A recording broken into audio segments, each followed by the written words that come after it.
What is up, everybody? This is Joe Adams, and welcome to the Relentless Pursuit podcast. This podcast is for those that want to listen to journeys of individuals from all different backgrounds, all walks of life, and hear their stories and the things they've been through, their ups and downs, what they're doing now, mental health, the struggles, the wins, and everything in between. So if this is of interest to you, it's definitely worth checking out. We dive into a lot of different topics throughout each episode, and you can find, it doesn't matter how crazy the story is, you can find something that you relate to and a lot of inspiration here. So definitely check it out. We're obviously right here. We're on all platforms. So get it going, spread it out, and show us some love. Thanks. As always, I'm like, man, I've been going since like 4:30. Balls to the freaking wall. I haven't had a chance to just breathe. I was literally about to say, I don't even think I've seen you take a breath since you walked in. I think I've had to shit since then, and I haven't even gotten. And like, I still have to, but it's just like, no, Joe, just wait a little bit longer. Okay. Yes, so eventually I'll get there. Hello, everybody. But as always, got Logan of Cinema 83 LLC. We are here. We are live. In the house, we are post holidays, and we made it.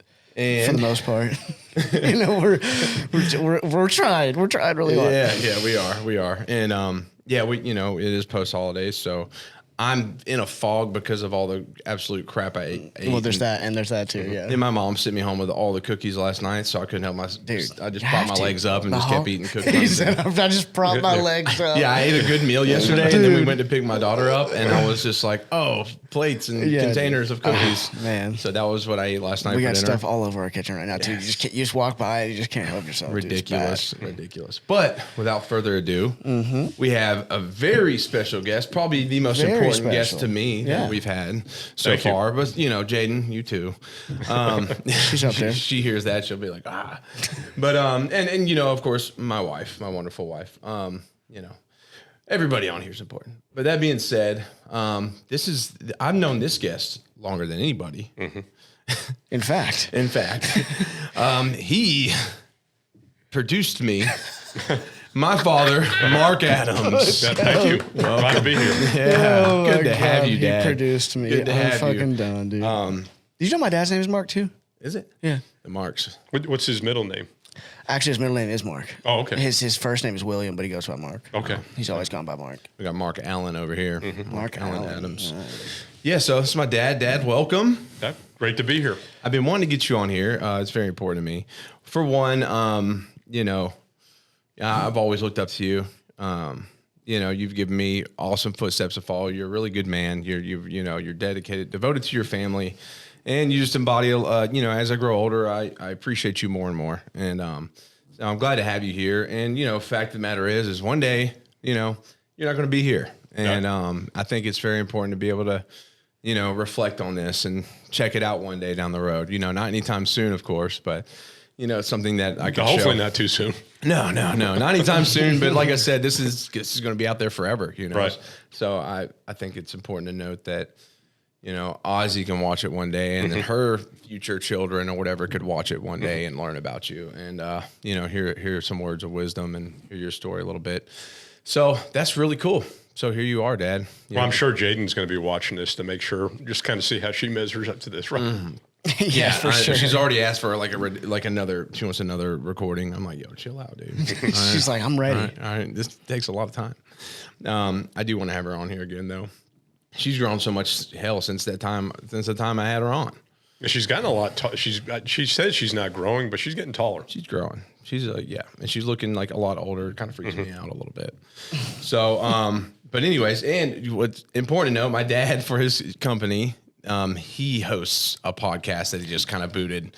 So I'm like, just talking about that. Yeah. What do you know? You know, like podcast hosts, like, you know, I've taken on a lot of traits of my father, but you know, he's following my footsteps with podcasting. How about that? And so that's so funny. And it's crazy how things work out, right? Yeah, we actually had our first episode about a month or so ago, but it wasn't live or anything, and they haven't released the video yet. So I hadn't had a chance to actually look at it, but I've heard it. Sounds pretty good. Hey, I mean, I'm sure it does. But you know, so I'm looking forward to checking it out. We'll get it out there. I don't know what y'all talk about, trucking business. Yeah, they just more or less. This particular one was like the back to basics. Okay. In trucking, kind of getting back to the way of doing things, and working on quality and stuff like that. So just kind of a message to get out to all the employees and everything. So it's Well, tell us about that. So you obviously you work for this company now. You can just briefly tell us what you do, and all that. yeah, I've been with the company since April. I'm a managing director for a chemical hauler. So Okay. basically, what we do is we haul chemicals throughout the United States up into Canada. And I don't know if you've seen the tanker trucks go down the road, but that's pretty much what we do. All the big chemical manufacturers that make acrylic, paint, latex, all those different things. And what we do, we go from their plants, and most of their plants are in areas where you typically see a lot of plants. Yeah. Like the Houston area or Baton Rouge, Louisiana. There's even some plants in Chattanooga, Knoxville, up in the Northeast. And what we do is we go there, we load the product, and then we deliver to people that use that product for their to make business. things, Yeah. or they may use it for other things. And There's a lot of moving parts there. there is, and one of the big things in that industry is our drivers have to wear special equipment. Yeah. Goggles and hard hats and special equipment so that they don't get anything on them. They have to be real careful. Yeah, it reminds me of the Air Force. They were like, oh, don't be getting all this stuff on you. And then here you are getting like fluids in your eyes. And I'm Yeah, they call it, was it PPE? Personal Yeah, protective yeah, equipment. Yeah, I know. Sometimes they never. There was times they didn't recommend the PPE, but I'm like, I should probably have PPE on. Yeah. We used to have to go in these hangars called the LO hangars, and that's where they do the special paint for the F-22s, and it's all low observation. And I remember being in there doing jobs with like weapons related stuff, and they had to keep it at like a set temperature all Right. day, all Keep day going, long. keep going. And they had to keep it at a set temperature always. And I would look around, and the guys that actually worked on these panels and the paint and everything, they would be wearing like a full suit and like mask and stuff. And here we are just in like our pants and like a t-shirt. Just hanging out. And I'm like, Yeah. man, and you can see this fine mist in the air. And I'm like, oh, I'm just breathing this Let me just in. take a big old breath. That guy's got a mask on, like a gas mask. Like, what the hell? Anyways, so I'm waiting for some kind of like, were you in the military there was this year and you qualify for a settlement? I'm looking for that advertisement. Probably not going to happen. Really, really long story short, but I have a friend who I met in mid 40s, and he was in the Navy or the Air Force, I can't remember. He was on the tankers in the ocean, not tankers, but you know what I'm trying to say, for a long time. And yeah, he's gotten sick recently, and he's 100% convinced that it's because of that. Wouldn't doubt it, man. Like 100%. I was like, well, damn, that's like kind of a lot of chemicals and stuff. Yeah, it's crazy. They do it all. But so Yeah, not transporting Hello Kitties and Twinkies over there. Yeah, we actually we have our own tank washers too. So when the tank comes back to the service center, we've got people that work in the tank wash that actually wash it out. Sometimes they have to go in there into the tank and clean it out and things like that. so there's a lot of risk there. Oh yeah, they've got to wear like harness systems when they go into the tank, and they have to have somebody there watching them do it just in case something happens. They can pull them out, things like that. So Dang, It's like if real they pass interesting. out or something in there. they could. I mean, you always got to make sure there's no certain types of fumes and things like that in there because of some of the stuff that we haul. So it's interesting. I mean, Logistically, there's a lot more to do, I think, with the chemical hauling than there is like a lot of other things. Yeah. Because you've done dairy, petroleum even, but I imagine chemicals is probably the highest risk. yeah, I would say so. I mean, I've been in just about every kind of trucking there is, and I would say the chemical part is probably the more complicated as far as things going on. But I actually enjoy that the most. Yeah, I mean, it keeps you busy. I'd imagine, overall hauling chemicals, because it is such high risk, it probably pays better. Yeah, overall. the drivers do get paid well, and most of our drivers are long haul drivers, so they'll start in Louisiana, go all the way up to Canada. Yeah. So they'll be gone for several days, and but then we do deliver some product for a company that makes a lot of cleaning equipment and things like that, or cleaning products, and they deliver more frequent loads, smaller loads, things like that, more local type of stuff. So. Nice. So it keeps you busy. I mean, you travel quite a bit, right? Oh, I do. I mean, my area, I've got the South. So I've got service centers in Texas, Louisiana, Georgia, and also in Tennessee. I know you're gone pretty much every week somewhere. Yeah, I probably travel 75% of the time, Yeah. but I like traveling. I mean, I do like staying out in the field and, being in the service centers, I like to be visible to people and things like that. So Yeah. I would rather be out there where people can see me and be available for things than, be in one place. So that's kind of my preference. Then just sitting behind a desk or in a cubicle or something like that. You're talking about like 75% of your work time is spent traveling? Yeah, I would say so. I mean, usually, I try to stay home probably a week or so a month. And then the rest of the time, I'm just kind of rotating through all my locations and everything. So Interesting. It keeps you busy. I mean, that's kind of how I've always done it. Yeah, I think thinking back on my childhood, I mean, you've traveled quite a bit. I know you were with some companies, you were gone for pretty long amounts of time. Yeah, I was with a company that actually it was a kind of a vendor of the petroleum industry. And I had to go to a lot of like conventions and trade shows and things like that. So I would go to Vegas like 2 or 3 times a year. Wherever they had big conventions, I used to travel to those and have a booth and work those type of things. Yeah. I remember I went to some event and I don't know, I was little. We went to some trade show you were at and they had one of those machines there. That's like a tornado inside of it, but there was money flying around, but there was like big money in there. Yeah. But I wasn't a part of the trade show, so I couldn't do it. I was kind of pissed. I was like, just let me get in there. Just like banging on the glass. Like, let me try. Yeah, I wasn't allowed. That may have been down in Orlando. I think it was. when we I think lived it was in Florida. Yeah. That sounds like some Florida stuff to do. Yeah. Yeah. Well, Just money for getting vortex. the money. Yeah, I know. Like, let's. Anybody ever has one of those? They want to drop it off over Yeah, here there you go. for There the you day. go. Just Yeah, because when we were down there, I believe it was at the Dolphin Hotel, and they actually had Mr. Olympia there while we were there. Oh, really? Yeah, and I mean, at that time, you were pretty young, so you probably really didn't realize what was going on. But you had all these people walking around. That I'm trying to remember some of the famous people I remember seeing there. Kind of jacked. I wonder if Brandon was there. Maybe. I mean, it was not probably, let's say, mid-'90s, somewhere around there. So I'm in a crazy coincidence, dude. If Brandon was just walking around that day. That was mid-'90s, though. I mean, he's not that not much that- older than me. I mean, no, I guess he was probably not. pretty young. I don't know. It's hard to say. But he made his career like pretty young because he. did. I don't know. That'd be interesting to know. Hard to say. Well, and we'll get back more into your career stuff because you've been obviously a part of that since, I mean, as long as I can remember.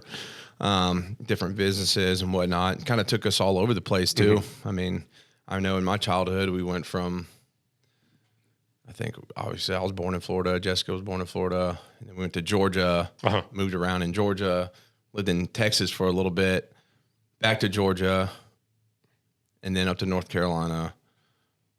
Something like that, right? yeah, let's say we moved to Tampa when your mom and I moved to Tampa, and then we were there, and then you were born, and then we moved to Fort Lauderdale.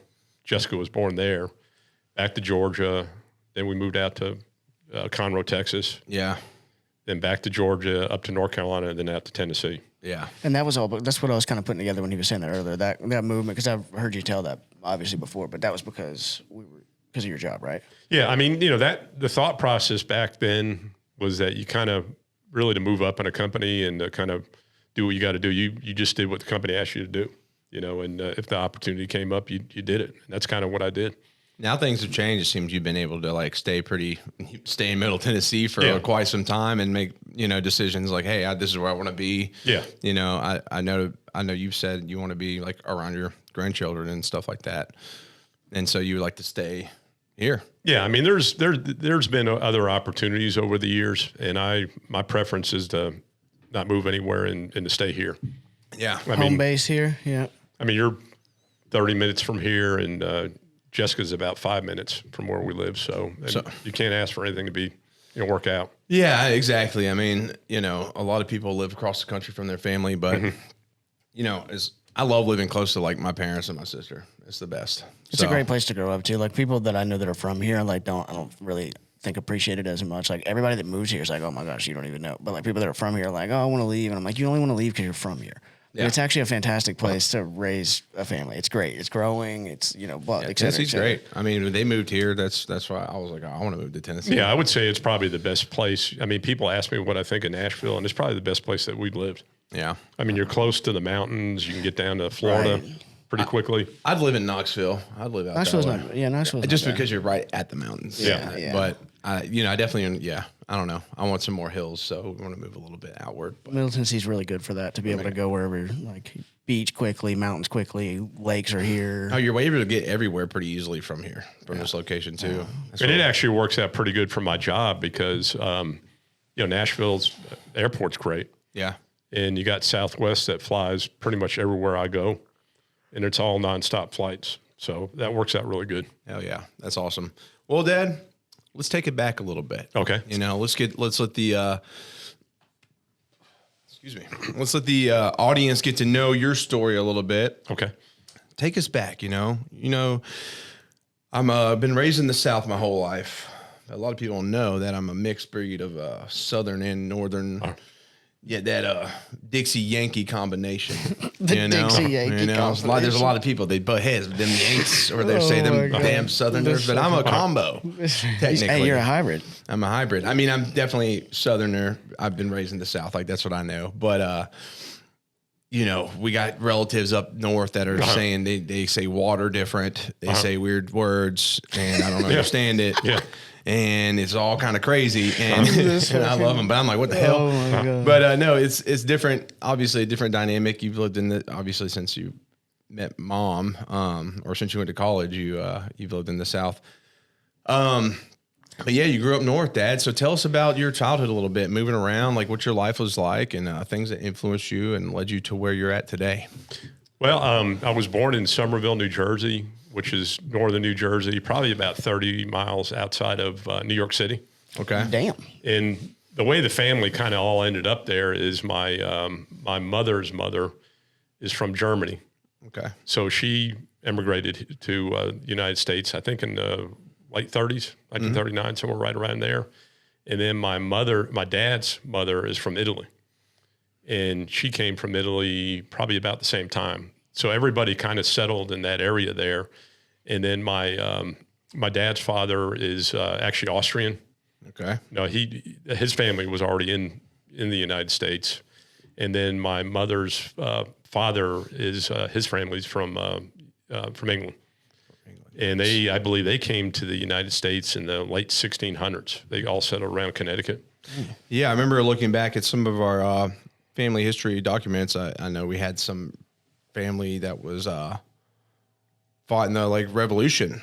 Yeah, I mean, I believe my grandfather, my mother's father, Robert Fulton, is a relative, ancestor, and I even think somebody said Daniel Boone. Is that like Fulton County? Right? Nice. Daniel Boone? Yeah, Daniel How Boone. about Yeah, it? Boone, yeah, that's a good one. I mean, Is Robert Fulton like Fulton County? Well, I believe he had something to do with the steamship, if you kind of look it up. But everybody kind of ended up in that part of the country up there, and I lived in New Jersey. My dad was a chemist when he got out of school, so he worked for a big chemical company outside of in New Jersey. Mm-hmm. He was a chemist, and then with that job, we were there probably till I was about 9 years old or so, and then we moved down to South Carolina, Greenville, South Carolina.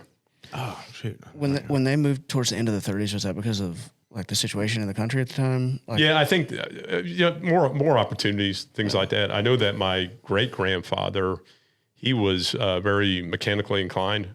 So he actually, when he first came to the United States from Germany, he started a nursery, which was pretty well known in the area out there. And then he started a motor machine company, and they made a lot of they manufactured a lot of parts for like the airlines, things like that. Grumman was a big customer of theirs, things like that. Oh, they shoot. machined Yeah, Northrop Grumman. It's a Yep. big what is that? parts and stuff Northrop like. Grumman. Yeah, like a big.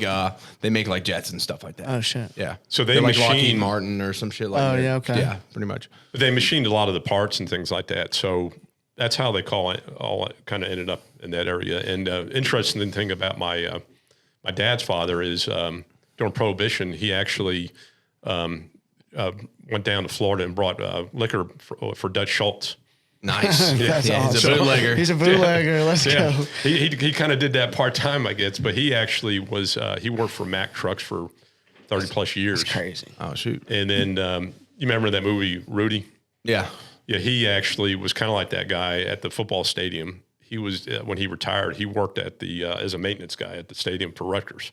Oh, really? Wow. So Yeah. he just like kind of was the guy there. Yeah. He'd been around for a while. Yeah, he retired from Mac, and that's what he did. And that's your dad's dad, you said? Yeah, it's my dad's dad. Gotcha.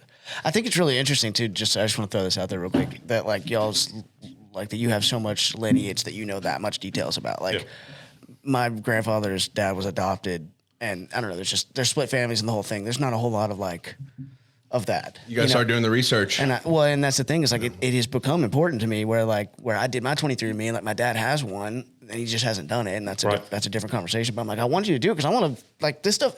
That's so fascinating to me that you know that level of detail to the story of your dad's dad. Like that's awesome. I just think that's awesome. I think my dad grew up in Little Italy section of New Jersey.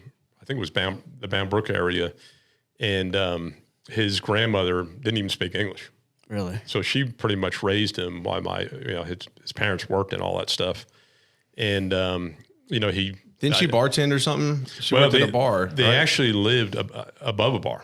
Okay. I'm sure if he's listening, I'm pretty sure it was above the bar, but he grew up there, and then his uncle was a barber down there. Nice. So growing up, my dad used to bring me to the barber, to my Uncle Pat. You always had a good cut. And, and there's always interesting stories going on. So he speaks like fluent Italian?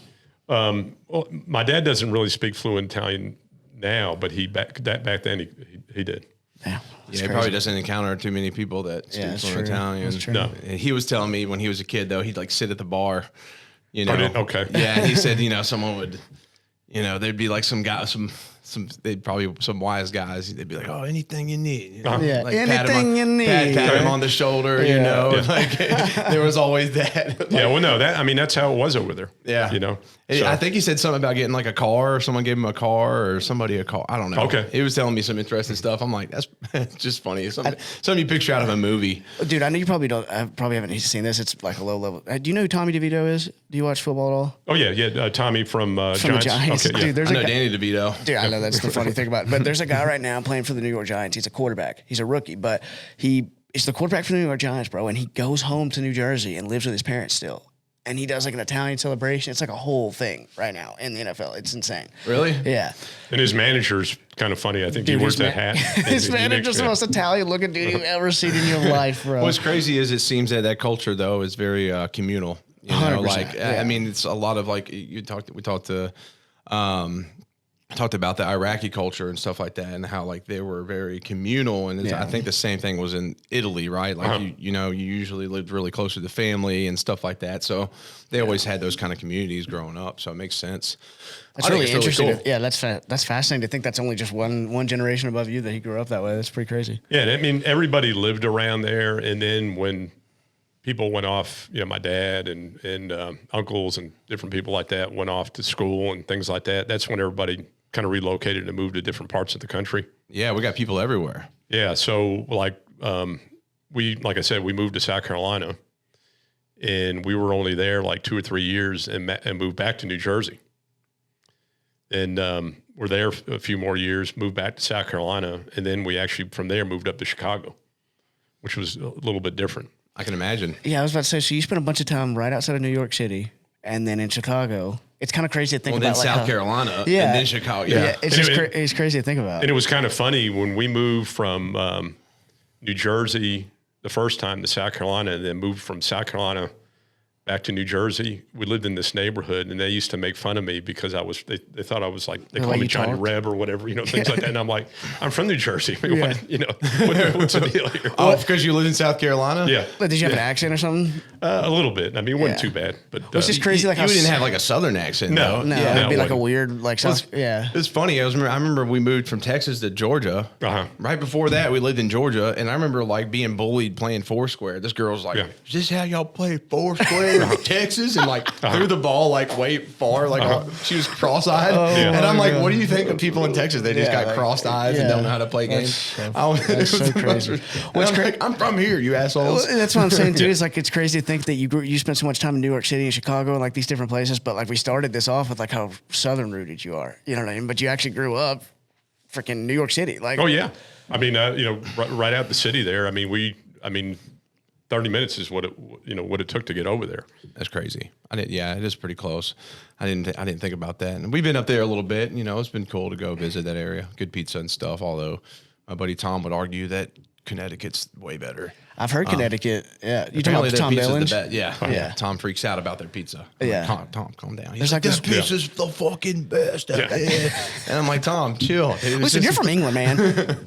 But anyways, I'll tell you about that. This episode is brought to you by Desert Rose Arts. Check out Danny's work. She makes these custom rune malas, and she charges them with a lot of intention. There are 108 beads with 2 Elder Futhark runes in each bead. And these pieces are handmade. They'll help you connect with your ancestral spirit. You'll feel the power within you when you wear them. I wear 2 at a time. I would wear all the ones I got, but it'd be a little bit too much. But I wear 2 at a time because they are so wonderful. But check out Danny's stuff at Desert Rose Arts if you want really awesome custom handmade pieces. She also does bracelets, ornaments, stuff like that. And you'd be supporting a small business. You can use the code RP15 at checkout through her website and for a little bit of a discount. So definitely check it out. Whenever there's a step, like a trip coming up, like we won't even consider riding with my parents because my dad and I will both probably. Want to drive? Yeah. I'm like, oh, I got it. He's like, no. I think I got it. No, I feel that so much. I Well, feel my that. mom never drives. Have you ever noticed that? Well, Lydia doesn't either. Yeah. The only time I think she drove was when I had knee surgery. I mean, she's probably driven in our whole 38 years, probably, if I added it up, maybe 24 hours. Yeah. That's so that's- fun. I mean, it's probably the same for me too. Yeah. Probably like an hour for Lydia. So, But that's also because of the control thing. I'm like, I'd rather do it. I'd rather do but she it. likes riding. She likes driving. Yeah. She doesn't like have to drive anyway. So, Uh-huh. it works out. But we were talking about how you were moving to South Carolina and then back to Jersey and then Yeah, and you were saying you got was anything significant in your childhood that that like kind of maybe had played a hand in your path? I would probably say that move back to New Jersey was interesting because remember I was telling you about how we moved back there and we moved into a neighborhood that was just, I mean, there was a lot of bullying going on in that neighborhood. And when I moved from South Carolina in there, they kind of had a target. You know what I'm saying? So, They fucked with you a lot. oh yeah. I went through pretty much the whole time that we lived there. There was a lot of that going on, and then I wasn't real good in athletics, things like that. So that was a tough time. And what it really did was when I got out of there, it really pushed me to really want to achieve, certain things. You went from there to Chicago, right? Well, we went from there back down to South Carolina, Oh, okay. and that's when I kind of had a fresh start and was able to get more involved with athletics and do different things, and that's when I actually first started getting into competitive swimming. Yeah, like a swimmer, and So what it did is pretty much just put a chip on your shoulder. No, it did. It did. It made me want to kind of prove to myself that I could beat those type of odds that I had to kind of deal with when I was in that situation. Yeah, and you kind of like screw these people. I mean, that's the way to take. I think bullying it's just kind of a part of things. I think I went through it too. Yeah. And I think sometimes you reflect on it and you're like, look at me now. Well, that was the only time I really experienced it. How old were you at that time? Like during that? I was 10, 11, somewhere right around like there. middle school type? Yeah, type middle, maybe a little bit earlier than that. Was it pretty bad? It was pretty bad because it was one of these things where it wasn't just one person; it was everybody. So when I got in these situations where I might be just kind of doing my own thing, and versus instead of being just maybe one or two people, it could have been 10 or 12 kids in the neighborhood that would confront me. Damn. And it was tough, but it made me a little bit stronger as far as dealing with some things, moving on. And, my first Ironman that I did, I remember going towards the finish line in my first Ironman. And out of all the things that I could think of when I did that, that was one of the things that I thought of was, I did this, thinking about what I went through in that particular neighborhood. But It's crazy how those things stick with you. Oh yeah, I mean, and I was 50 years old at that time, so something 40 years later still, I still had a chip in my shoulder about it. But what do you think it is about that kind of experience that just really sticks with you like that? It really hits you in a way. Because I mean, I could talk about some similar things too, and it's just it's like a taste that it leaves you with. It's just what it is. It's interesting how people are individually, but when they get in a group, how they kind of change. And that's pretty much what it was, because some of these people, I would actually play with them or hang out or whatever, individually go to the house, but then they would just kind of turn on me with the group. With that social influence. that mob mentality. And that's pretty much how it is. I mean, that's one of the things that, happens, Yeah. It's unfortunate, but I hate that you dealt with that. Obviously, you came out better from it. Oh yeah, I mean, it was frustrating to my parents and even other relatives and things like that. But when we got out of there, I mean, that kind of situation never happened again. Yeah. We moved down south to South Carolina, and loved it down there. I mean, I got involved with competitive swimming, and then when we ended up moving up to Chicago, that was probably one of the best places that we moved up to the suburbs of Chicago. Really got into competitive swimming up there, both on the age group side and also in high school. And I really never looked back when it came to what I experienced in that particular neighborhood. You should have seen my dad, old pictures of him, broad-shouldered, long blonde hair. Long blonde hair, yeah. I like it. Well, that was the 70s, so that was a different time. That was a style. But it's crazy you were like, yeah. So why did you guys? You may have said this, but why did you guys move so much? Kind of like I did with my dad, because he was with the same company, but he had opportunities with the same company to move. And he started off as a chemist when we originally lived in New Jersey. Mm-hmm. And then through the moves, he got into sales and things like that. So, most of all the relocations were just because of his kind of moving with the company and things like that. Gotcha. Moving around, doing business, so. Yeah. I'm stuck here. And I look back at the moving around. Other than that one situation up in Jersey, I thought it was good. You didn't really mind it, yeah. Yeah, I got to meet different people and live in different places, and I feel it was kind of beneficial. I've talked about that. Yeah. I moved a lot growing up. Mm-hmm. A lot of people I know have lived in the same place. Yeah. And it's like, I'm kind of grateful for it. My dad had moved us around, and I can sit here and think like, hey, maybe I would have had more opportunity with sports here as opposed to here. But now looking back, I'm like, well, it all led me to where I'm at now, and I wouldn't change my life for anything. No, I don't have any regrets on it. Yeah. Did you guys feel that way at the time too? Like whenever you were moving around as kids? Like, were you cool with it then too, or is that more of a reflection? I kind of looked forward to kind of moving to a new place and seeing a new school and all that kind of stuff. That kind of thing didn't bother me at all. Yeah, it was like I dealt with some stuff in Georgia, and like I think moving to North Carolina, like it was a clean slate. Mm-hmm. Like it was good, yeah. Yeah, I moved to a smaller school. I was a big dude, I grew a bunch, and like I had just a new opportunity to be this new person, like kind of create what I wanted to with that. Uh-huh. The time forward. So. Well, I think that's awesome. I think that's a great way to look at it. The only reason why I asked that is just, if it that's good that it is positive that you guys looked at it that way. I guess is my point. Yeah, and I was a freshman. We moved when I was my sophomore year up to Chicago.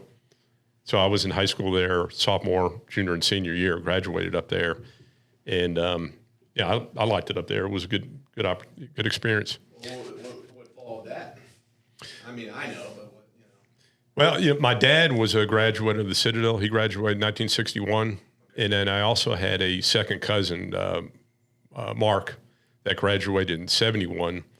And, I really didn't get to see, other than going to maybe some football games and stuff like that. My dad, obviously, when he was there, but I got to kind of be involved more when Mark was there, Mark Berkeley. And it was just one of those things. I think it was very unique. I wanted to do something different.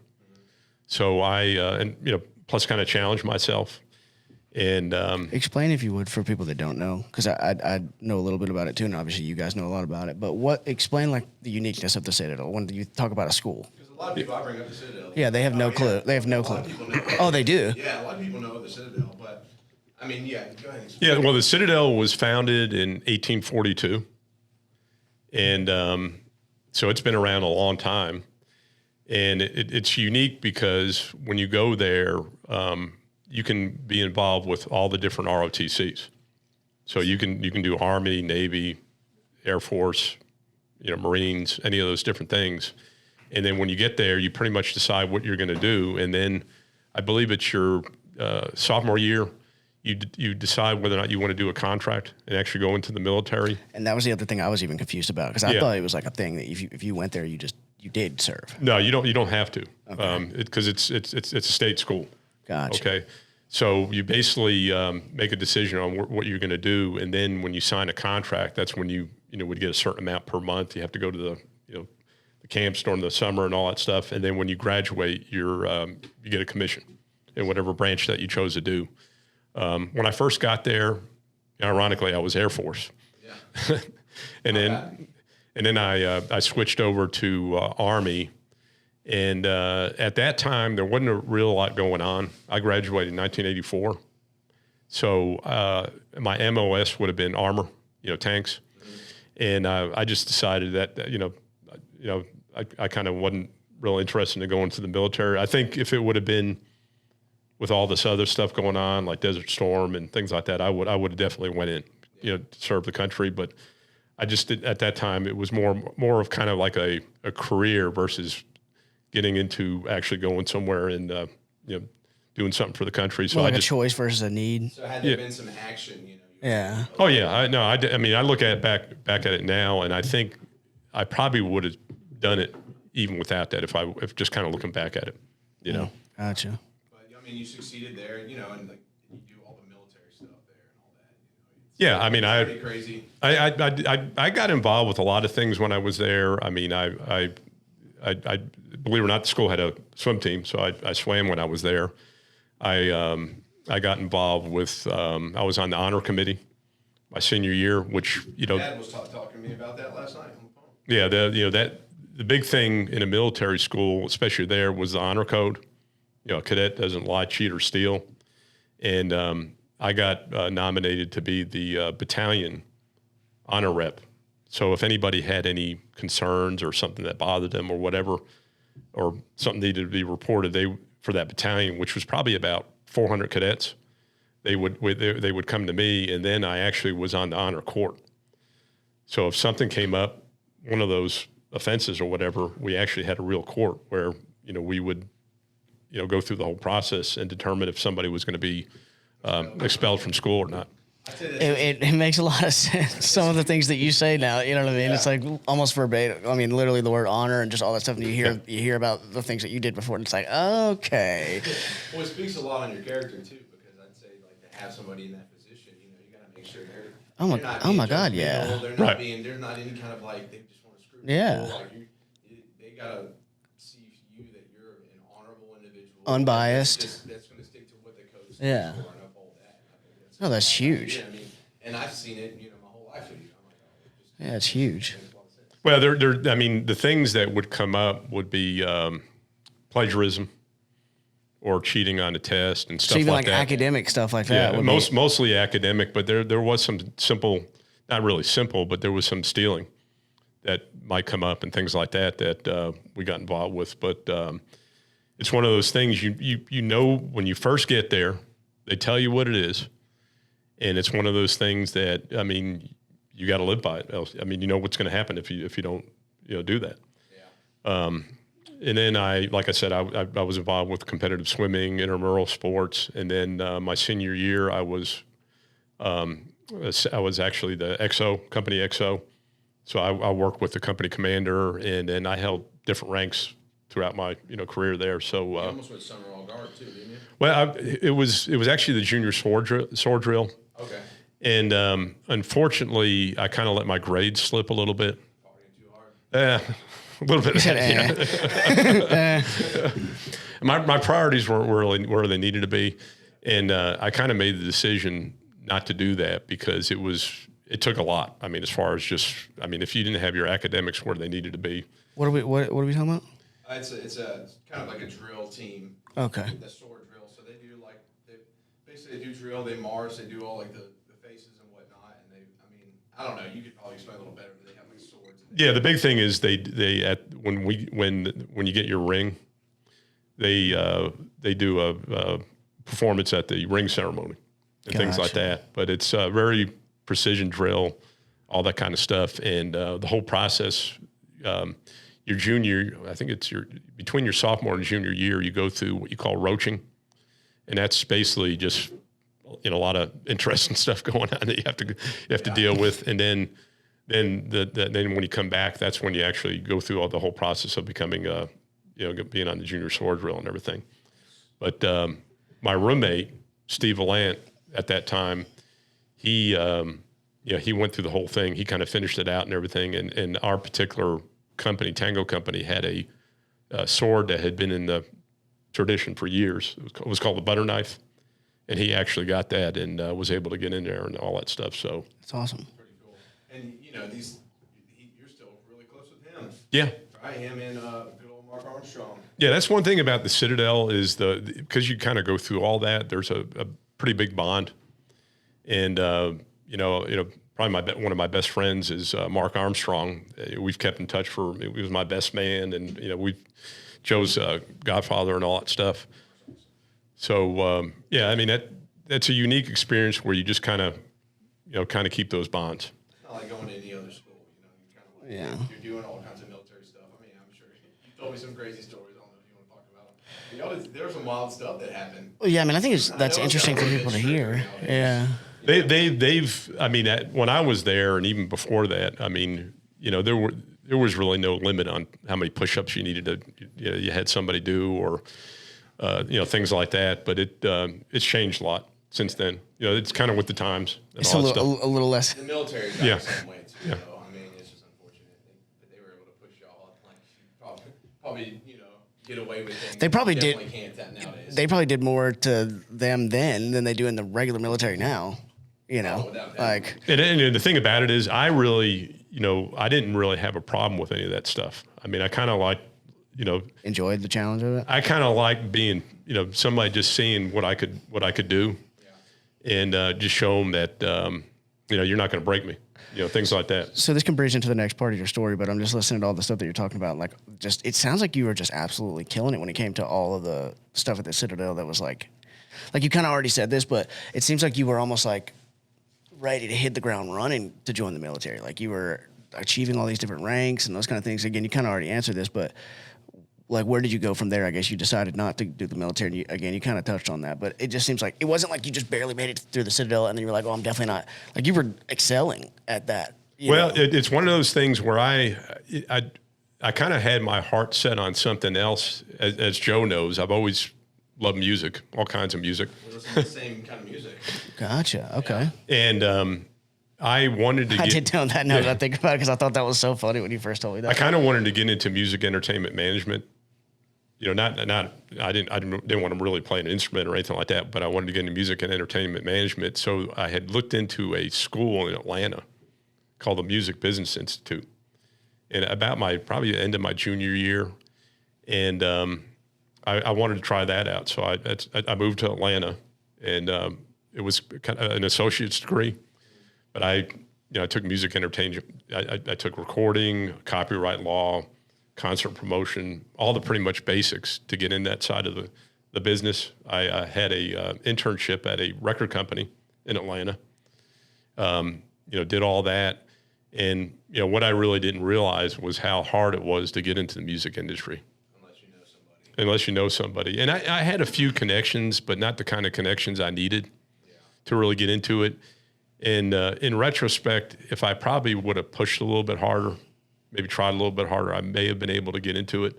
But I got a little frustrated, honestly, and I kind of moved on and got out of it and all that stuff. So what were some of those frustrations? Just really getting any kind of job in the industry. I mean, most of the jobs in the record industry, like the first one I actually had was I worked for a company that was back then they still had records, CD, or I don't even think they had CDs back then. So what I did was I was more or less like I worked for a distributor of those. So I would go to like a Walmart or a Dollar General or something like that had a music collection or whatever. books and things like that, and pretty much keep the inventory in those locations. And I'm sitting there thinking, this is really not the type of industry I want to be in. Yeah. That's not what I was looking for. What were you ultimately trying to like? I wanted to get with a label. Okay. Get into sales, marketing, at least start off with that, and I just couldn't get in. Gotcha. And my dad actually had a connection here in Nashville, and even with him, it was really hard to get into the industry. So, yeah. And it sucks too, because I know, I mean, my whole life my dad's been big on music, right? Like, you see how passionate I am about the music I listen to, and so I think you would have obviously crushed it in that industry. Well, you also think about like a different time and place, right? Like if you were coming up in that exact same situation now with social media and the internet and like just different things, it may have been, I mean, obviously it wasn't meant to be, but like it's interesting that you hear people that grew up pre-internet and it's like, man, I can't imagine how tough, even something as simple as writing a freaking paper, you got to go to the library and actually do the stuff, or like even something as simple as that, much less trying to break into an industry like that. It would have been pretty helpful if you had LinkedIn or freaking something that you could try to connect with people on, Yeah, and when I was at the Citadel, I actually, for a couple of years, I did all the album reviews in the school newspaper. Oh yeah, that's awesome. So some of the music that came out back then, I can't remember all of it, but when a new album would come out, similar to like Rolling Stone or something like that, I would do the album review, and it was called. I'll think of it later, but I had some type of title for it. Where I went through all the different. It's just crazy because in a different life, he's a freaking media mogul. Dude, he's out there reviewing albums. And it was it was the vinyl something. Nice. And I actually saved. I've got a lot of those that I kept hold of. So I'll have to show that to you sometime. Yeah, for sure. Well, I got a bunch of your vinyls too. Now, you're talking about the reviews you did, right? Yeah, the reviews. You got the reviews. That's Yeah, I've got all that. that would be cool. That would be so cool. But it just kind of crazy how went there and then ended up trying to get into that versus going into the military. But that's kind of how it worked out. So did you ever think about going, like when that didn't work out, did you ever think about getting into the military again at that point or no? I did. And at that time, believe it or not, it was really hard to get in the military because there wasn't anything going on. So I probably could have enlisted. Kept the numbers lower. Yeah, I probably could have, just enlisted versus going in as an officer. And that's actually how I ended up in the trucking industry. Well, I do want to ask real quick, thinking back on it. So I've talked about this before, but I actually, I went to the Citadel. Right. Yeah, briefly. Yeah. Uh-huh. I always wondered what your thought process on that is nowadays. I think that was like a really hard thing for me in my earlier years. Obviously, you've always wanted nothing but the best. You wanted my success. You want me to do good with my life. I never fault you for anything. But to be honest, I always thought back on that, and I wanted to like, and like I think this is common with most young men. I wanted to make my dad proud, Right. And so I went to the Citadel to do that. Right. I felt like I had to go to the Citadel because my dad went there, my grandfather went there, cousin went there. Like I guess I got to go. But deep down, I didn't really want to go because I just could feel it. It's like I know this isn't my path. Long story short, I went briefly, and I was like, I want out of this shit. And I know you were pretty upset when you picked me up. I wonder how I just wanted to know what do you think? Looking back on it, obviously you were disappointed. I could tell, but yeah, I guess how did you feel then, and how do you feel about it now? Oh, I mean, then obviously. It bothered me because, I knew you could do it. Yeah. I mean, I knew that you were the type of individual that could do it, but now it doesn't bother me at all. Yeah. Because you did, I mean, it's not for everybody. Yeah. You could be the biggest, baddest person out there. I mean, even when you look at people that, go through Navy SEAL training. Yeah. It's not always the biggest, baddest person that gets through there and becomes a Navy SEAL. Yeah, exactly. It's sometimes, I mean, I read something the other day about, they were talking about this guy that, was a big, top swimmer, all American and all that went through training, and he didn't get through Navy SEAL training. Yeah. So it's the same thing with that. I mean, you got to want to do it. Yeah. It's just like anything else. And at that time, it bothered me, but the reason I went was my dad kind of used a different kind of psychology on the whole thing. He would tell me I couldn't make it. He says, you're never going to make that. You're not going to make the Citadel. Yeah. And, that actually worked for me. Yeah. It made you want to do it. Yeah. Because it was one of these things where I was just going to prove that I could do it. Yeah. Without a doubt. And I didn't do that for you. I didn't really think that was necessary for you. Yeah. Because, I kind of took a different approach, but I mean, it doesn't bother me at all. Yeah. That I think people need to do what they want to do. I mean, ultimately, that's what it all came around to, is me just following my heart with stuff in life. I think at the time, I didn't know what the hell I wanted to do. I talked about that a lot. Like, at the time, I was like, I just feel like I'm doing this for other people, and I'm like, you know me. I remember I remember my dad saying, over the years, I kept getting more and more tattoos, right? And I remember when I got my head tattoos, I was like, yeah, I'm gonna get these head tattoos.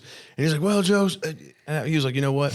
You're not gonna listen to me. Yeah. And I was like, there you go. There it is. But my dad, I think y'all known this about me. Y'all definitely figured out in your past years, recent years, that I just I'm gonna do things my way, how I want, and I'm very that wouldn't have worked for you. You're not gonna make the Citadel, right? Yeah, no, exactly. Yeah. That's the whole thing. I think I think it's just at that time in my life, I was very lost on who I was and where I wanted to go with my life. And I was like, man, I just don't want to do what others expect me to do. And, obviously it led me to the military because I was so confused in that I went down a wrong path and ended up going to the military. And that's the kind of funny part about that too, is you left the Citadel because you're like, fuck this, and then ended up in the military anyway. Yeah. I mean, that's the whole thing. Like, it's not that I couldn't do it. It's just it's always the desire there, I guess. But I was just curious, because it's definitely a path. Like, I kind of broke that, but it doesn't bother me at all. And the thing about it is, even when I was going to college, you're really immature still. Mm-hmm. I look back at maybe some of the stuff that I should have done. Yeah. That people say, oh, you need to do this, or you need to try to do these type of things. And if I look back at it now, I probably would have done those things, but you're not really thinking long term. No. I mean, I did go to school with some people that are very successful that they had a different mindset back then. They were just more mature. Some people just got that, yeah. I mean, they've done very well, and a lot of it is because they had a different mindset back then, and they were thinking long term, and they were just more mature. Hey, it's like I tell people all the time, I had to get hit by a car to figure out what I want to do with my life. I mean, but honestly, it led me to where I wake up doing it every day, doing what I love. And so that's just kind of what it took in a weird way. But what were your, for this last couple of minutes on this segment, I'm curious because you kind of broached that topic. So what are your thoughts, first of all, hearing him say that, but also what were you going through at the time? Did you feel really badly about? Oh yeah. I mean, I felt terrible. I was like, God, I'm such a fucking disappointment, And I know you never said that, but it doesn't matter. Just how I felt. I felt like a disappointment. I felt like I went to college. I still felt like a disappointment. I felt like a disappointment all the way up until I joined the military, because I was like, well, they can't not be proud of that. Right. And so, yeah, I just felt like I was ashamed of myself. Why jump into something you didn't want to do just for other people, but you're also you let them down in the process of that. So I felt like a massive wave of disappointment and just shame, for the following year or so, until I finally, went off and into the military, into the Air Force, And so I think that was my mindset then. But also, I knew that's how he felt now. Yeah, right. I my dad's, you've even said how proud you are of me for going after my dreams and building my own thing. That's an awesome thing to hear. And I knew what you thought, but I just kind of wanted to, put it out there. Yeah, still good. Well, I know people that, have treated their sons in that situation differently. Yeah. They gave them a guilt trip, or they wouldn't talk to them for a while, whatever. And I mean, there's no need to do that. So my dad, I love him to death. He's my hero. Yeah. But I left school. He disagreed with that decision. And we didn't talk for 9 months. Mm-hmm. Yeah. So I hear. And after this, right before I went in the military, I was like, I'm getting it together. And my dad, he thought I was growing weed. I got to tell them this story. Okay. Yeah. He thought he was growing weed. I got a minute. Yeah, you got a minute. All right. So I'm laying in bed, and my dad must be outside doing some yard work. And I was on the rotting lawnmower. And I hear, he barges in my door. He's like, "You're full of shit." And I'm like, "What in the hell?" He's like, "Follow me." And I'm like walking around the front of the house. You're going through everything you did wrong. You're like, I'm let's like, see. "Damn it, man. What the hell happened?" And he like walks me to the backyard and there's like a weed growing. Not like pot, but like some kind of weed that's shaped like a weed leaf. Yeah. And he's like, "What is that?" "What is that?" And I'm like, it's a weed, Dad. And he was like, "No, it is marijuana. You're growing weed." And I'm like, "Dad, I swear to God, I'm not fucking growing weed. I can go get some. It's different." That's so And he's funny. like, "Then why did it smell when I lit it on fire?" And I was like, "Dad, I don't know. Like, I don't know what you smelled." He's looking at his eyes are just And red I was as like, hell. "Dad, I swear to you, it's not marijuana." That's crazy. And he would just like kind of put his head down. He just walked away. Yeah, the weed thing, I'll never forget that story. It was hilarious. I was like, "What the hell?" And the thing, we're not online, are we? We are, but go ahead. I can cut that out. I mean, think about all the stuff I did earlier in that when I was younger. Right. Oh yeah. Yeah. I mean, yeah.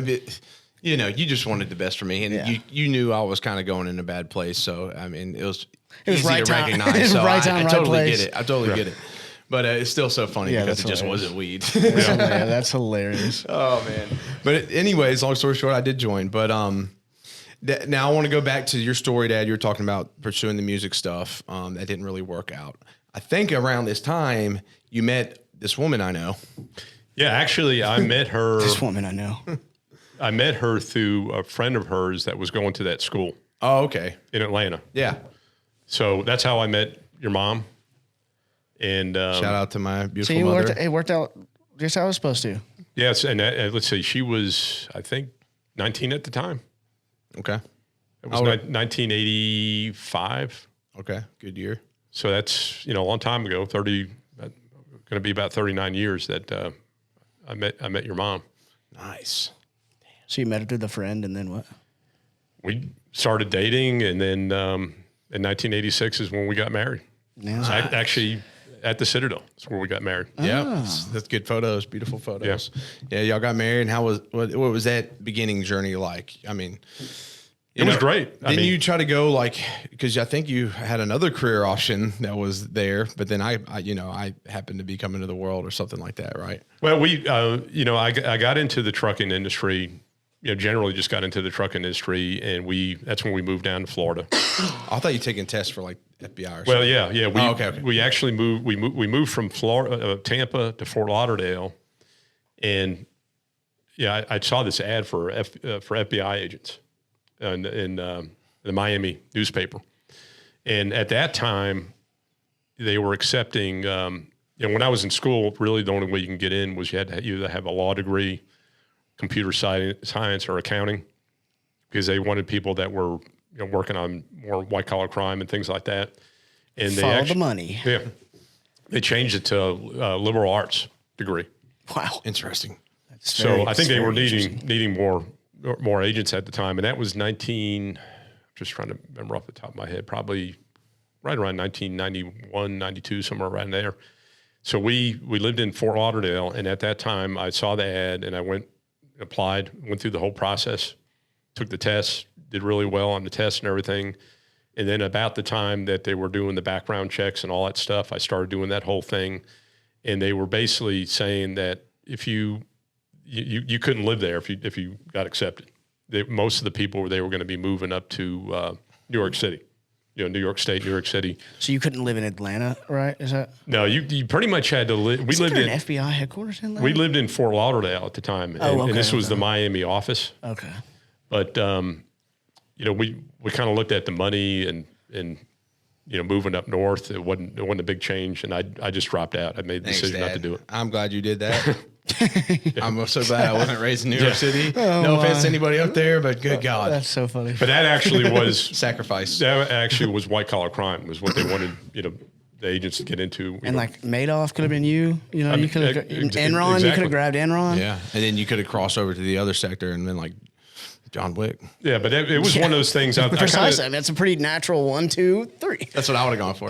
I think that if I would have been able to stay there or move somewhere a little bit better, I probably would have pursued it, because I passed the test and I didn't think I was going to have any problems with the background investigation and all that kind of stuff. So, and actually the way it works with them is if you're working for a company, you actually have to let your company know that they're they're applying for the FBI so that they can talk to all the people there.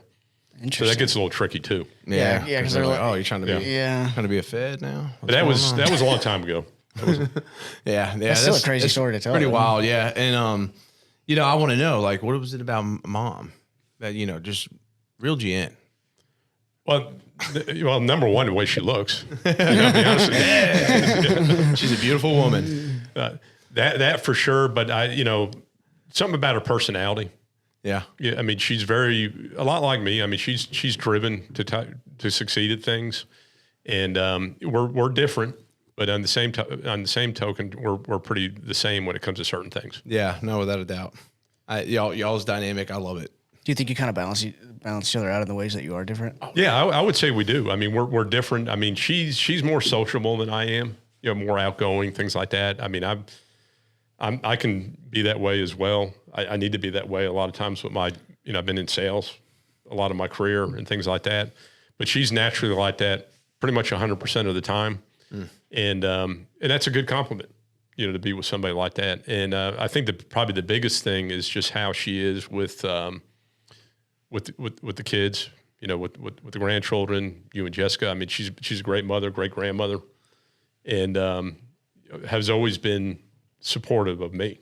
I mean, as many times as we've moved around and done all those things, she sacrificed. I mean, she could have done things. And I think when you look at somebody that's willing to do that, I mean, that you have to have a lot of respect for them. Yeah. For sure. Yeah, man. That's awesome. Sure. Oh, that's good to hear. And What were those conversations? I mean, you said she was supportive. What were those conversations like whenever you needed to move? It was just like, all right, let's go. well, I mean, this is a good opportunity and we need to kind of take it while we can. And I mean, unbelievably, So just full support. I'm not going to say that she didn't have some concern about those type of things, but she was willing to make the sacrifices to do that. Yeah. And, let's see, we'll be married 38 years next year. So, I mean, that's a long time. Get on that big 40, we're going to have to throw you a big old shindig. Oh, yeah. Well, we need to have her on here too, obviously tell her story. But from what I understand, she had a lot of reason to not be the way she is. Yeah, I mean, she had a tough childhood. And That's putting it lightly. yeah, I mean, she definitely had a tough childhood. And she is a big inspiration to me because of, overcoming those type of things. And also the way she handles things now. Yeah. We'll probably talk about this later on, the fact that she's completed, finished 5 Ironmans and things like that. So there's a lot of things that have made me definitely look up to her on how she's done things in her life. Nice, Dad. Well, That's awesome. that's good to hear. Yeah, hell yeah. I tell people all the time, my parents are a couple of my best friends. I'm very fortunate. The older I've gotten, the more I realize how rare that is to have a relationship with you guys like I do. Most people never, even if they have a relationship with both their parents and their parents both together, it's so tight knit with my parents. Like I can talk to them about absolutely anything. Right. I'm at the point in my life I just don't care. Like it's like take me for who I am. Yeah. But they do. Like there's no hesitation. So I'm very grateful for that. So, Well, when you don't do those type of things, you're basing it on maybe somebody else is doing it, or what you hear out there. To me, the way we handle you and Jessica is we do what we feel. yeah. We accept you for who you are, and we don't have any of these preconceived things based on what other people are saying or how you should do things. Yeah. I mean, to me, that's how you need to handle things. Yeah. It's Especially at this stage of your life. exactly. And it's very, unconditional. It's like truly unconditional love from my parents. You know, be. like they just love us. It's pretty, Right. pretty awesome. So, but I want to break into your story a little bit more, Dad. So you got married, you got in the trucking business, got involved there. Obviously, y'all had moved around quite a bit, but I know you want to touch on the Ironman competing. Right. Like what got you into that, and like how big of a part has that played in your life? Well, I was a competitive swimmer. Okay. Yeah, I swam probably starting in middle school or so, and then swam in high school.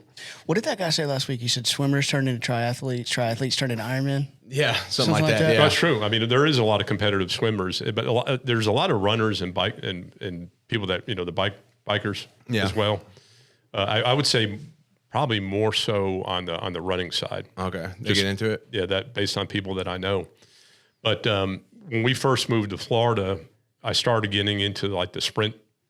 I've always kind of worked out, ran and did things like that, did master swimming and things like that. But when we moved to Florida, I kind of got into doing the sprint triathlons. And then Mom kind of got into it as well a little bit. But, with having the kids and stuff like that, I mean, it just kind of made it kind of tough to really stick with that. Yeah. What's the difference between a sprint? I'm sure it's just A sprint is shorter. Yeah, I think it's like 500-yard swim, Okay. a 10-mile bike, and like a 5K run. And they try to make it sound like, oh, it'll be over quick. And Yeah, yeah, good luck. sprint. But we, kind of got into that back then, and then really for the next 20 years, it was really just lifting and running and doing things like that. And then when we moved to Nashville, probably I was 48 or 49. I kind of wanted to get into it again, and I started doing some sprints. And just something in my mind said, you know what, I want to do an Ironman. I want to see how that goes, and I want to compete in an Ironman. So I found a coach, and I competed in my first Ironman in 2012 at 50 years old. It was kind of like a mile mark. I kind of wanted a milestone. I wanted to do it on my birthday, pretty close to my 50th birthday. Yeah.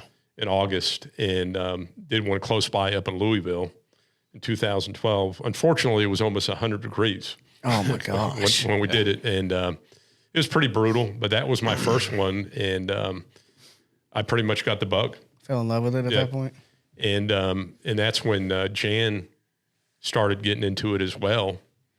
And I guess to date I've finished 7 Ironmans, and Jan's finished 5. Yeah. That's incredible. Badass. I think it's awesome. I mean, I love telling people about that. Yeah. It just, and being, at your age as well too. It's like, there's no excuse. No, there's not. I mean, it's all in your mind. Yeah. People can say you can't do that, but it's almost like you want to prove that you can. If more people adopted that mindset though, and wanted to prove other people wrong rather than just be like, well, I'm just too old for this. It's like, no, you're fucking not. You're not too old. I mean, I've seen, when you do these races, you have to put your age on your calf, Oh, really? kind of as an identifier and all that stuff. And I mean, I've seen people out there with 70 plus years on their calf. I mean, I've seen 80 out there. Crazy. Not so much on the longer distance, but you definitely see it on some of the shorter ones. Which is still like, I mean, you're talking a shorter one's just basically a full Ironman cut in half. Right. Yeah. I mean, it's a lot of distance to cover, Also, just so people know, what's the distances on a full Ironman? A full Ironman is a 2.4 mile swim, a 112 mile bike, and then 26.1 mile or 26.2 mile run. And now Chattanooga is one that Jan and I both have done. I did it in 2014, and I think she did it in 2015. That's actually a longer bike. It's 116 miles because where the course goes, there's a church, and it happens to be on Sunday. And because of traffic and stuff like that, they had to reroute it. So it's an extra 4 miles. Oh, wow. Which just the whole idea of sitting there, knowing that, it could be over at 112 and you got to go another 4 Another miles. 4 miles, yeah. It's a little defeating. Yeah. Did you have to swim in the river for that one? You basically, that's probably one of the best swims. Oh, I thought that would be more difficult because of the current and stuff. Well, it's good because you take a bus upstream. Oh, wow. And you go downstream, and depending on what's going on with the flow, it could be pretty beneficial. Interesting. But we've done them in. I just get my boogie board out. Yeah. Have you done open water ones? Yeah, I did the one in Panama City, which Joseph went to, and that was out in that was out in the ocean. You basically go out a little over a mile, and then you come in, run along the beach about 50 yards, and then you go back out and do another mile round trip. They don't want anybody to go Too far. that far out, Yeah. so they kind of keep it the in and out a little bit shorter. How different is that though? The open water. The open water is out in the ocean. It's a little different because it's really, once you get out there, it's really dark. Okay. And you really can't see anything other than kind of looking in front of you. Uh-huh. And the water's dark, and but I mean, I've never heard in Panama City that there's been any kind of issue with any kind of sharks or anything like that. Jellyfish though, right? What about rip currents and stuff? Yeah, jellyfish are issues. Rip currents, they've canceled the swim because of that. We did one in Maryland in the Chop Tank River, which is kind of a brackish water, And we did that in 2019, Ironman Maryland, and they actually had a jellyfish infestation. Oh no! And I mean, it was brutal. In the river? Yeah, in the river, because it's still kind of got salt water in it because it connects to the Chesapeake Bay and all that stuff. Yeah. So you're just getting stung like crazy? And what we did was, luckily, it was wetsuit legal, so everybody had wetsuits. Oh gosh! But really, the only thing that was suggested was put Vaseline all over your hands, all over your face, and everything. But people still got stung. Oh my gosh! And it was Jellyfish literally. sting. Have you ever got stung by one before? Yeah. Bro, they are painful. And it was literally every swim stroke you were grabbing a jellyfish in your Oh hand. my It was flooded with them. But dude, I get ugh. but I was concerned because I've had an allergic reaction to bee stings. Gotcha. And then when we got up there, I forgot my can't remember what you call it. Yeah, the EpiPen, and I couldn't get one from my doctor, being that far away. So I just kind of took a chance, and they did say they were going to have him, have that, when you got done swimming, just in case. But I didn't have allergic reaction. Well, thank God for that. Yeah. Yeah. Well, and I mean, it's been awesome to watch you do this. And last year you did you qualified for the World Championship. You competed in St. George last year, which was so freaking cool. And the year you turned 60, which is a big deal. I mean, what do you think it is? What kind of mindset does it take to compete at something like that? Because even a lot of people are willing to push themselves, but Ironman is a whole other level of competition. So, and work and, just, it takes a lot of preparation to do it. It's expensive. What kind of mindset would you think it really takes to accomplish these things? Well, number one, you got to do the workouts. Anybody that thinks they're going to compete in an Ironman and not do what you need to do, you're gonna suffer. You're not gonna get through it. Yeah. Especially something like that one in St. George. Number two is you have to have your nutrition down. Hydration, calories, all that type of stuff. That's the same thing. I mean, you're going 140 plus miles. Yeah. If you don't have that down, there's going to be an issue. And the biggest thing, is mental. Yeah, without a doubt. Because you're going to sit there and you're going to face things that, you just don't know what's going to happen on race day. Yeah. And you got to be prepared for it. You got to be mentally prepared to deal with those type of things. Heck yeah. Well, I mean, you're built for it, Dad. I mean, maybe one of these days when my gears shift from wanting to, I don't know, fight in the woods and lift weights and be all jacked, I'll maybe want to do an Ironman. I'd like to get some stem cell injections in my knees first. Yeah. My arthritis is pretty bad. I need to get past that. But, it's definitely, I think, who knows, there may be a season for me to want to do something like that. Right now, I don't have the time to train for it. Let's just face it. And it's expensive. I'd want to be able to prepare as I should, right? So maybe there'll be a season down the road where I'll do it and I'll follow in your footsteps with that. But I think it's awesome. It's been so inspirational to watch you and Mom do these things and just push yourself. And it keeps me going. It holds me accountable too. I'm like, there's no excuse for them. There sure as hell shouldn't be an excuse for me. So I really loved watching y'all on this journey and everything. Yeah. And I'm curious though, because last year, to tell us about how your heart issues, how something happened. Yeah, I was going to ask you about that too. Yeah. So I let's see, May 7th, 2000, I guess it was 2022, was the St. George race. And then a couple of weeks later, I did the Ironman Chattanooga half. Mm-hmm. Yeah, it was that one. And I noticed in both races, I just wasn't up to par. I just didn't feel right. I was more nauseated than anything else, like I've never been. Yeah. Especially in St. George. And I think it was on the week of, the last week of June, I was feeling a lot of pressure in my chest, tightness, things like that, short breathing. Mm-hmm. And June 26th was actually the last workout I did. I did a bike workout. And it was just really an easy one on my trainer at home. Still had the tightness and shorter breath. So I made the decision. I said, I got to go to the doctor. So I went with my primary care physician that Monday. He got me in and they did an EKG. And he said, look, something doesn't look right. So he immediately sent me over to the cardiologist. And the cardiologist looked at the EKG. He saw the same thing. And he said, you need to stop working out until we can get you in here for first of all, do a stress test. Yeah. And so I was scheduled for a stress test. And when I went for the stress test, after the stress test, I ended up in the emergency room. Yeah.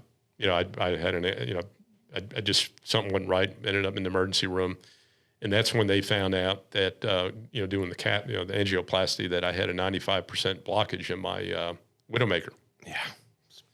Which is called I was there. I was sitting there when he told him that. Which is called that for a reason. Yeah, and the cardiologist basically told me, and he still tells me this. He told me this a few weeks ago when I went there. He goes, he doesn't know how I didn't die, especially during the swim in St. George, because the water was about in the 50s, and we had the wetsuit, and just because of the shock of getting in the water, the adrenaline, water temperature, and all that stuff, most deaths in Ironman are during the swim, and it's cardiac arrest. Yeah.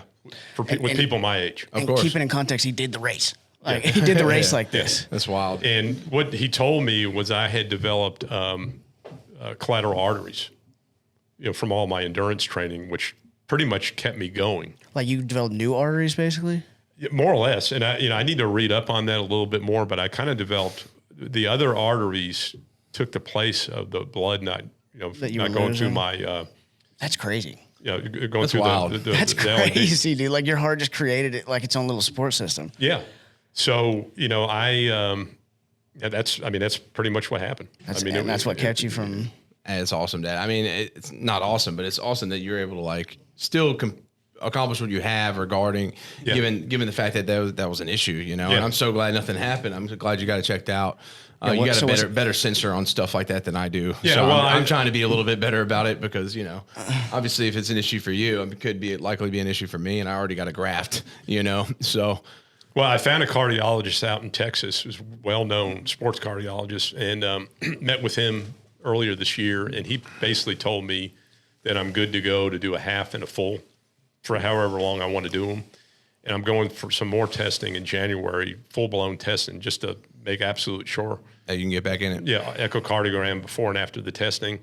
And if all works out, we're planning on doing the half in Chattanooga in May, and then we're going to do the full Ironman in Chattanooga in September this year. Yeah. So he pretty much cleared you? Pretty much cleared me, but I don't have to do the testing, but for peace of mind, I just want to kind of go, just make sure everything under a lot of stress is where it's at, because I'll be 62 years old when I do the full in September. So that's still getting up there as far as just, your body and things like that. So just want to make sure. It's good you weren't sidelined or something. Yeah. He didn't tell you don't ever do this again or something. That's good. No. And to me, it's a setback, but it's another reason to kind of go through the whole process and do another one. But like we talked about, you didn't let it stop you, Dad. You just pivot. You're pivoting. You're still training in some degree, and you're still working towards it. But you're just instead of going backwards, you were like, okay, well, we'll just make sure I'm good to go and work our way to the goal. Yeah, I'm training like I should be right now for these races, and I'm having no issues. I watch my heart rate. Everything. I'm really dialed in when it comes to things like that. And obviously it created a scare. Has it changed your perspective any on life in general? If anything, it's just kind of seize the day on things. Yeah. Take advantage of, especially time with family. Just take advantage of all those type of things because you just never know. You still want to, you can't let things stop you because of a health scare like that. Yeah, of course. If you get yourself checked out, don't stop doing what you want to do. Yeah.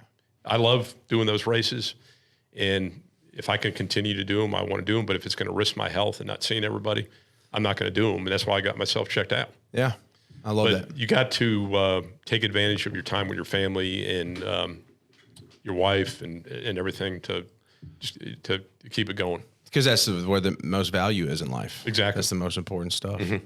Love it, Dad. And God, there's a couple other things I want to touch on, but we'll finish up here strong. I do want to throw out that one thing that I love about mine and my dad's relationship is our love for music, metal music specifically. Right. We listen to death metal and black metal and black and death metal, and it's so funny because I'll be playing some just really heavy, just fucking chaotic stuff, and someone's like, "Damn, okay." I'm like, yeah, my dad sent me that album. Well, they're like, dude, Mark's just always winning.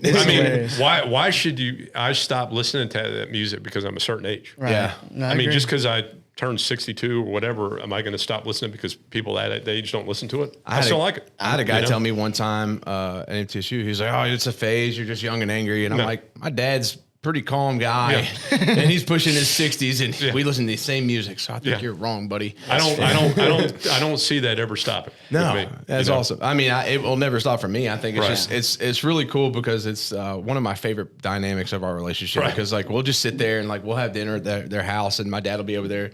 We'll be over there like at the TV with YouTube up, like watching, like listening to different videos and like watching these bands. Exactly. And, you know, just having a conversation about it like all the time. We're always just like nerding out about metal. So it's one of my favorite things. And we've been to some shows together, and it's just like, I fucking love that about our relationship. Yeah, so, no, I mean, that's a great thing. Yeah, it is. That's so funny. It is.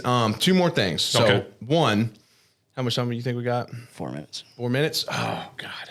I wanted to ask about my wreck and how that. I was just thinking that too. I don't know how we didn't even think about that, but it could be a page. Well, I don't know if we have time. Yeah, we got time for the Patreon. Okay. I guess so. Yeah. Should we throw that in the Patreon or? Probably. I think. Yeah. I mean, that'd be a good one segmenter. Like that's a good one segment topic. I think. Yeah. I know you probably want to put that on this episode, but also more reason to go check her out. I know. Okay, well then we'll talk about that on this little Patreon segment we're doing. We're running out of time on this one either way, so either we do it on Patreon or we just wait till he comes back. Okay. We'll do the Patreon, and we could always like throw it out there again. I think it's valuable. So, real quick though, Dad. So, looking at your life now, ahead of you, both professionally and as a man, what is your relentless pursuit? My relentless pursuit is to spend as much time with my family as I can, despite the demands of my career. And, I've learned, especially with doing the Ironmans, how to balance that out. I get up really early and get everything done so that I can pursue other things. But my relentless pursuit is to spend as much time with my family. That's good. And I and recently I've been inspired to be better about, I'm like a racehorse. Yeah. And I got the blinders on. I'm just like to the goal. That's all I fucking care about. I'm very focused, but it's also forced me to be like a little separated from everything else. And, Joffrey inspired me last week talking about how much he talks to his father. So since then I've called my dad like every day. I like just say, even if it's for a couple minutes, like, how you doing? Right. We'll catch up for a second and try to stay in touch with my mom better. And I think it's just like, I don't want to look back and be like, damn, I should have been just like a little bit better in contact. So, anytime you hear or read about people that are on their deathbed or whatever, right? Yeah, their regrets. Yeah, they say they shouldn't have spent as much time on all these other things. They should have spent more time with their family and things like that. Yeah. Always. Yeah, it's the same, pretty much same thing. And I've kind of recognized that even more with some of the stuff that obviously that you went through, and then that I've gone through. So. It's important. Yeah, without a doubt. All right. Well, if you want to listen to the next segment. Yeah, we're going to ask my dad just a couple questions, but we're going to hear about like his thought process on my accident and some good stuff. So if you want to listen in, we're getting some really good content on the Patreon. Check out patreon.com/the Relentless Pursuit podcast. And we got, all the guests are coming on. They're doing an extra segment for some exclusive content. It's been really valuable so far. So definitely check that out if you want more. And thank you for coming, Dad. It meant the world to have you here today. It was great. Thank you. Love you so much. Love you too. All right. See you guys next time. See you.